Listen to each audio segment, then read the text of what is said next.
What I'd like to do for you today is take you on a journey with our family through stormy times, through overcast times, and to let you know that truly on the other side of the clouds, there is hope.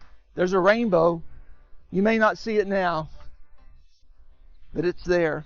Join us on this journey together and survive the storm. So I remember when everything changed. Kelli was K-Fred, PTA Volunteer of the Year, well deserved. She had her hands, fingers, and toes in everything, whether she was building something or she was painting something or videoing something or planning something. Her energy level was astounding. And then I remember that day, that morning was a PTA board meeting, and Kelli came in and something was wrong. Her face was solemn. She was withdrawn, quiet, and she sat way away from everyone, away from all of her friends, and all I could think of is, what is the matter? Something is wrong. So the meeting began, and nothing but just a typical boring PTA board meeting. Nothing was really said, no comments were made towards her, and then suddenly she stood up and she just walked out. And I remember thinking, what is going on? So when it was over, I approached everyone there and said, what happened? Did Kelli have a death in the family? What's the matter with her? She's different. Why did she leave? And no one knew. And I think it took a couple of days before I was able to make contact with her. And that's when Kelli was in that dark place. She was gone to a certain extent. It was scary. You know, what do you do when someone suddenly changes completely and their life has been taken over by something they can't control? I know that through the journey with Kelli, there would be late night phone calls, and she would tell me scary things like that she was having episodes where things were floating above her bed, or she had suicidal thoughts and she would describe them for me, or that she had just driven down, the interstate going at 90 miles an hour because she was hoping she'd be in a wreck and it would all be over. What do you do when someone that you care slips into mental illness? All I can say is the decision I made is I refused to go. I wouldn't leave. And so began the time that I walked through the dark place with Kelli.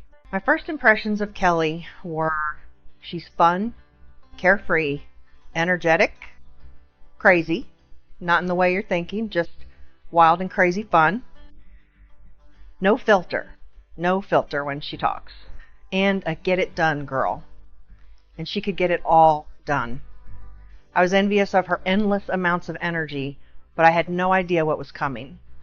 When things went sideways, a group of moms took turns watching Kelli during the day. She would spend an entire day sleeping on our couches because she couldn't be left by herself. It all came to a head for me one day when I took Kelli to her doctor's appointment with her counselor.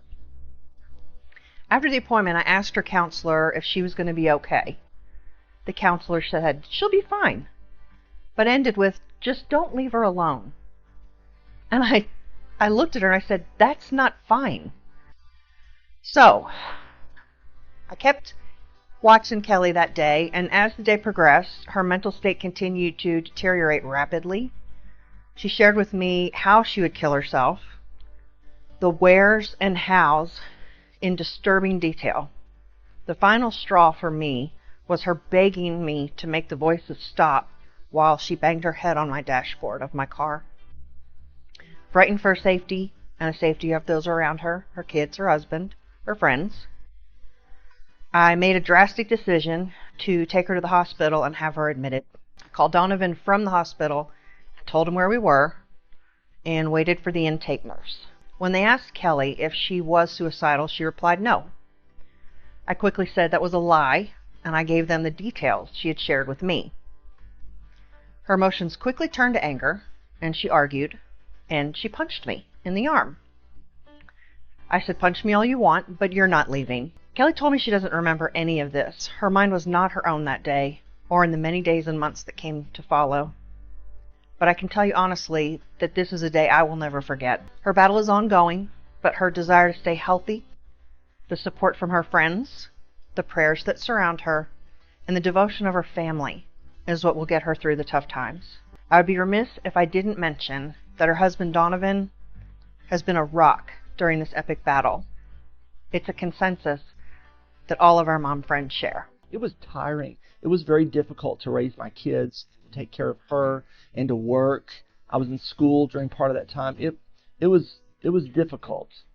I would do it all again, but it was a challenge. And so the thing that was the most helpful for me was to have the support of our church family, and that I knew that I wasn't in it alone, but that I had those that cared about our family, that cared about me, and were going to be there to help. Not just say, don't get me wrong, prayers are so important, but not just to say, I'll be praying for you, but to actually put some feet to that, some hands to it, and to actually bring us food, to go visit. Matter of fact, Kelli thrived on visits, and so she loved to have people there with her when she was inpatient in the hospital. And so I would get my little spreadsheet together, and I would have all the times that were available for her to have visitors. The double white doors that kept me from leaving were the very same doors that would bring me visitors. The greatest thing I could ever imagine when I was in the hospital. I had so many people come and visit me. I had friends, church friends, but best of all, I had my family. Andrew would come in. He'd say, Mom, I got him, Mom. I said, okay, let's go. And we go in the dining area and get a styrofoam cup and pour the M&Ms in there. And we play cards and eat M&Ms. Well, from our perspective, my wife and I, we're not really familiar with mental illness, so a lot of dealing with Kelli especially was kind of an unknown territory for us. It took a lot to go visit her because we didn't know what we were dealing with, and it's pretty scary when you go into an area of the hospital that's locked doors and all these things that you're not really used to. But it was a necessary thing really for us as much as it was for her. I mean, we needed to see her, we needed to see what the environment that she was in, but also we needed to see what she was going through, I guess. Just being there for somebody is a big deal. The hardest part of having visitors, though, was, especially with my family, was hugging them and saying goodbye and watching that double white doors shut behind them, and I'd be on the other side watching. I would contact different people in church who loved her and say, do you have any of these times when you might be willing to go and visit with her? And so we would fill up her schedule, and she would tell you that others were a little bit jealous, others who had no one who came, no one to support her. But our church family came out, and they were there for us during those difficult, dark times. So that's important. If you want to know what you can do, be there. Be there and help support and love and care unconditionally. Baylor All Saints Hospital was my home away from home. I ended up staying there about 280 days from 2004 to 2007. We came to know it as Club Meds. I stayed no less than 2 weeks and no more than a month each visit. I knew all of the nurses and the techs on the floor, and that was pretty comforting. I didn't get warm fuzzies when I went there, but I did feel safe, and I also felt like a prisoner. There came a point, though, in almost every stay that I would feel like myself again. Medication and the safety of the floor made me have a break from the storm. I made friends, and we talked and laughed and felt a sense of normal. I would typically get blamed when the group got a little rowdy. Well, I can't help it if I'm funny when I'm happy. Now, my wife is so hard-headed. My mother-in-law used to tell me about stories about when she was a child and how hard-headed she was. And even today, her body is hard-headed. Her body is the most treatment-resistant that any of the doctors have seen. A number of them have said that. And so we've tried so many different things. I recall a time when the two of us went to visit with her doctor, and as we're sitting there, her doctor said, I really don't see a lot of hope. And for my guess, I would say that Kelli has maybe 6 months to live. She's just not going to make it. And so, what do you say? What do you think when someone says that about your wife? So, it was a difficult time for us, of course, but we decided that we were going to go on a journey together, and that journey was going to take us wherever it would to find the solution, the cure, the treatment that would work for her. And so we did that, and we've gone all over the place. We've gone to other countries.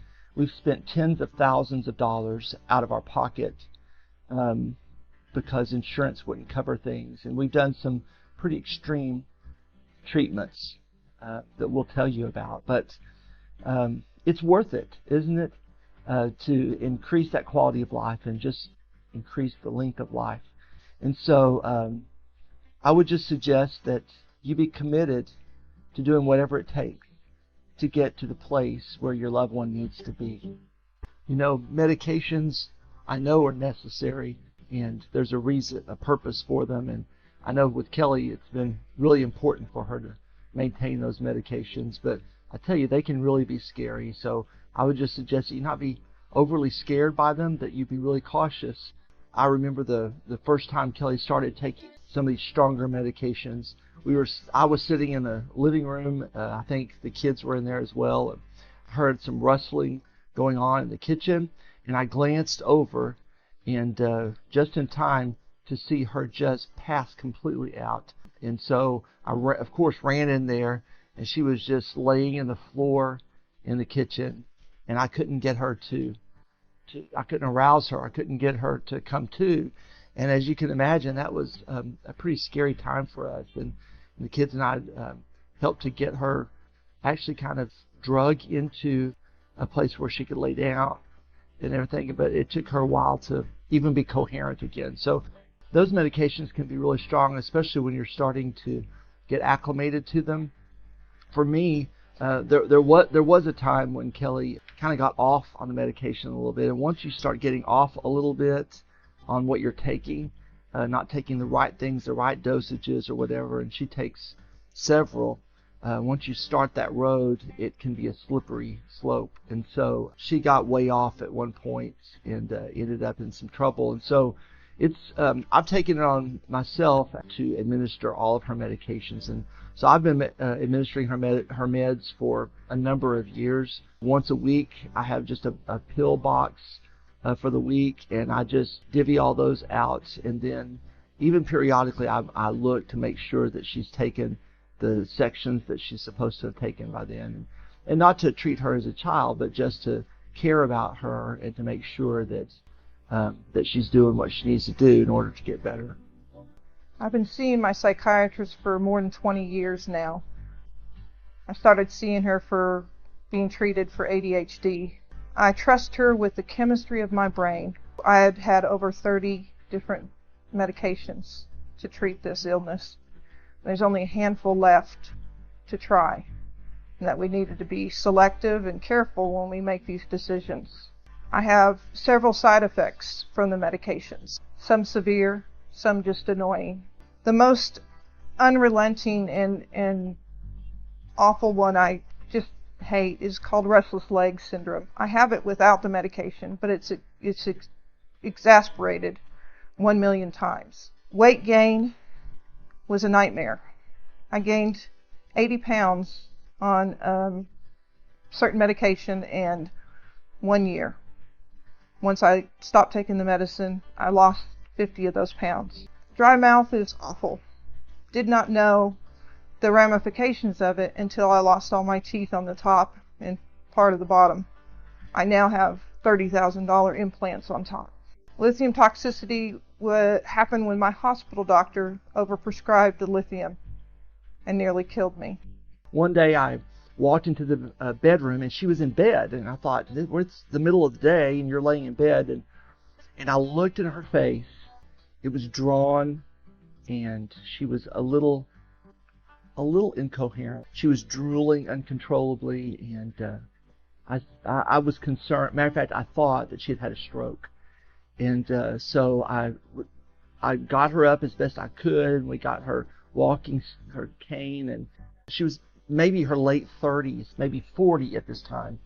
And so I got her to the doctor immediately. When we walked into the room and he saw her, actually he said an expletive, and he said he could not believe what was going on with her. And so we got her into the hospital, and what happened was that she takes a lithium, and had been taking it for some time, and it sometimes can pool in your system, and so it really overdosed in her system, and so they had to try to titrate that out. So she was in the hospital for 2 weeks there as they tried to take care of her, and I stayed in there with her for those couple of weeks. And I remember the doctor coming to me and saying, things are not working well, and it may be that we need to do kidney dialysis because this has some kidney effects. Are you okay with that? If she does, she's going to probably have to do that for the rest of her life. And so I asked him what the other options were. He said we could wait just a little bit longer. Maybe things will kick in and start working. And the best decision I ever made in my life was not to start that yet, but to wait it out a little bit longer, and things started progressing. She was out of her mind for a while. There were a lot of challenging times in that hospital. She did come through it successfully, which is what we cared about most. My philosophy is go big, hard, and fast, or go away. I call this the good mania. In 2015 through 2018, you can see all over my backyard and front yard and through my house what good mania does. It's called speed building or speed remodeling. I built a shed in 2 weeks. I built a deck and a pergola in 2 weeks. I dug out a pond and moved rocks in 3 weeks. I can't say no during this time. I'm driven to help. Mania will turn bad, usually when I've lost too much sleep and my mind is very tired. I will have moments of psychosis where I have a hard time recognizing what is real and what isn't. My brain is overrun with noise. And yes, I have had voices in my head. Sleep is difficult, but very much needed. And my impulse control is awful. This includes driving, spending, and acting on ideas. Depression is my darkness. It always follows the mania, and it comes without warning most of the time. I have an agitated depression, which is very difficult to handle. I have a punching bag that I bought, and I put it out back, and I just beat it to death to get out as much aggression as I can.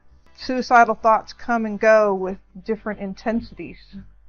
On May 11th, 2006, I wrote in my journal, I think a lot about death and dying a lot during the day.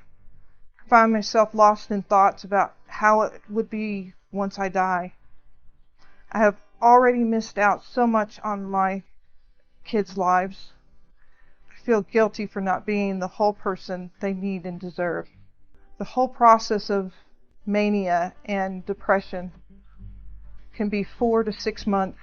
If I were to suggest 3 things that you could do to help the one that you love, the best thing that we did for us was be involved with our church body, and they were so supportive of me, of her, and visited her and cared about her, and so a support system is important.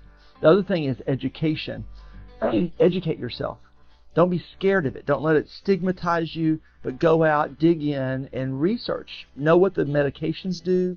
Know what the illness is, what the prognosis could be. Last thing is to listen. Again, I'm the one who wants to fix everything, and you can't. All you can do, matter of fact, any solutions that I would give only would tend to agitate her even more. And so the best thing you could do is to listen. And there have been many times when I've just sat in the dark and listened to her talk, listened to her cry, and just been there for her. And so sometimes that's all they really need from you. Not long after the illness set in, I felt an abandonment from God. I got angry. I thought, how could you do this to somebody who's been so faithful to work for you and serve you? As a symbolic gesture, I took the Bible that meant so much to me, and I carried everywhere with me, and put it in a drawer and shut it, and didn't open it for probably 7 more years. My mom would come and tell me, you know, one day you'll be able to help somebody. And I just look at her and in not so kind words tell her that would never happen to me. But I didn't care, and she'd just smile at me, that silly grin she has. February 6, 2006, I wrote in my journal, trusting in God's unfailing love should be a no-brainer, right? Well, it's not. This is really hard for me right now. How could someone who has unfailing love for you and can allow things like this to happen to me and my family? Well, God never left my side, and I could feel Him through the prayers and the support of my family and church. Slowly my anger has lifted, and I'm getting more and more reacquainted with Him. A lot of people become concerned about how mental illness in the family can affect children, the way that they see their parents, the way they see that mentally ill person. And I know for us, we made a point of not hiding it from our kids, but again, educating them, letting them know what the situation was, not to a point of scaring them, but letting them know the reality, and that we were going to, and assuring them that we were going to do whatever it took to get their mother to a place where she was whole again, where she was able to function again. And so I do remember one time I was at work, getting ready to leave work, and I got a phone call, and my oldest son, Chris, told me, Dad, I don't think things are right with Mom. I think you really need to come home, and we need to maybe take her to the hospital. And so, wow, I mean, that's a sobering, when your teenage son contacts you and says that. He was very keyed in to her and to what her needs were. So I left work, drove home, and when I walked in the door, the sweetest sight that I've ever seen was Kelli laying across the couch, and Chris sitting on the couch with Kelli's head in her lap. He was running his fingers through her hair, and just said, Dad, we need to get her some help. And so we couldn't wake her up. He took one end, I took the other. We carried her, laid her across the back seat in the car, and drove her to the hospital to get her to the help that she needed.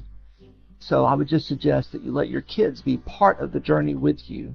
My kids are so much stronger as adults now because of the things that they've encountered through our family when they were younger.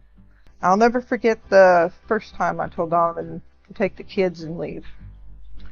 I couldn't let him suffer anymore. This was my pain, not his. They deserved a normal life, and I couldn't do it for them. So I hoped that he would go, take them, and then when he was gone, I planned on just making it final. But he ruined everything. The fool, he stayed, and he stayed, and he stayed, and he's still here.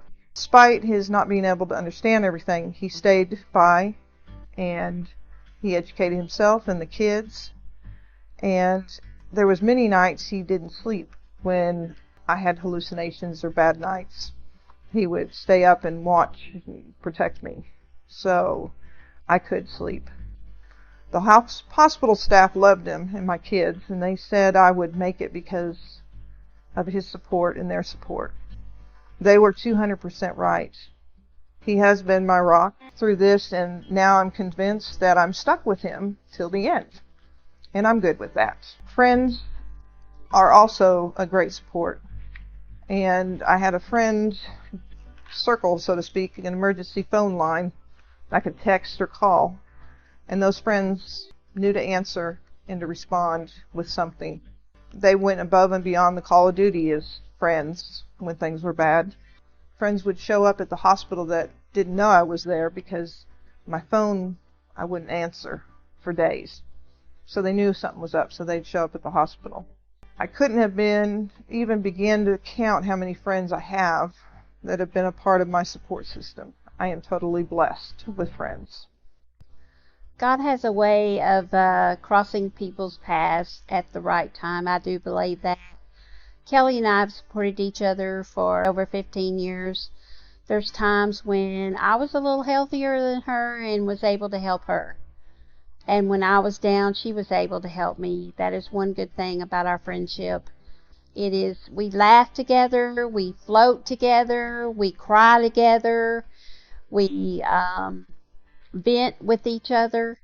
The most important thing I would say is support. Support is so important, especially when you don't really know what you need from people. People say, what do you need? Do you need me to pray for you? Do you need me to bring you food? Do you need me to pick up your kids? I said, the most important thing is just being there and listening and not feel like you have to hold it in and be embarrassed by it. And I'm grateful that God kept me alive so that I'm able to support and help others. And I'm thankful for Kelli. I'm thankful for watching her grow. I'm thankful that she's been there for me so many times. And I'm just blessed to know her. It wasn't long ago, maybe 18 months, 20 months ago, that I was told by somebody that I didn't want to get better. What a crushing blow. It's almost as bad as hearing that you have bipolar. And I didn't know what to do. It was at a point in my life where I was dealing with a deep depression. And it threw me so much further down. Became more suicidal, hurt myself more. I was not getting the help I needed to get. I'd given up. And then I found Scott, my therapist I have now. And he helped me see by telling me that you can't get better until you're shown how to get better. And that's what he is doing right now with me. The two of us were working together. I've learned to identify my triggers and how to deal with them when they hit.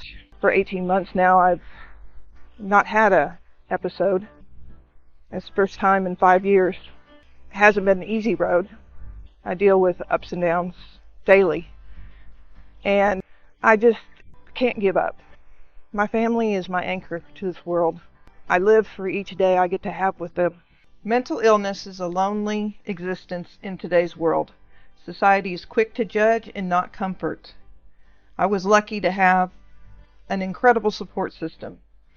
I did lose some friends, but the true ones stayed. I want to challenge you to reach out to those you know that are hurting. Be somebody to someone today. Are you in a time right now in your life where you feel like the rains are coming? Maybe they're already there. Maybe they're there in the life of someone you love.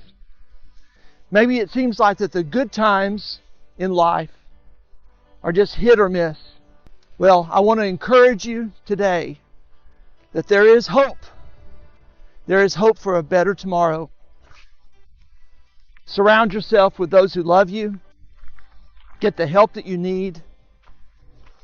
And take this journey to survive your storm.